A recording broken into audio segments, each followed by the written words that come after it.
தமிழ்நாட்டின் வளர்ச்சிக்கான அடிப்படை தேவைகள் காமராஜர் ஆட்சியில்தான் நிறைவேற்றப்பட்டதாகவும் அதன்பின் திமுக அதிமுக ஆட்சியில் எந்தவித வளர்ச்சியையும் தமிழ்நாடு அடையவில்லை என்றும் பிரேமலதா விஜயகாந்த் குற்றம் சாட்டியுள்ளார்.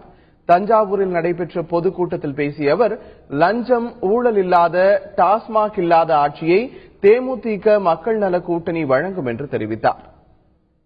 லஞ்சம் ஊழல் ஆட்சிகள் நடந்தது போதும், இனி வரப்போகும் ஆட்சி மக்கள் ஆட்சியாக தமிழகத்தை வளர்ச்சி பாதைக்கு கொண்டு செல்லும் ஆட்சியாக இருக்க வேண்டும்.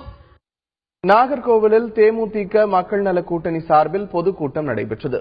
இதில் பங்கேற்று பேசிய வைகோ, எத்தனை கோடி கொடுத்தாலும் தமிழக மக்களை விலைக்கு வாங்க முடியாது என்றார். மக்கள் செல்வாக்குள்ள விஜயகாந்தை திமுக அதிமுகவுக்கு எதிரான ஆயுதமாக எடுத்துள்ளோம் என்று திருமாவளவன் கூறினார். இதே கூட்டத்தில் ஜி. ராமகிருஷ்ணன், முத்தரசன், தேமுதிக எம்எல்ஏ சந்திரகுமார் உள்ளிட்டோரும் பங்கேற்று உரையாற்றினர்.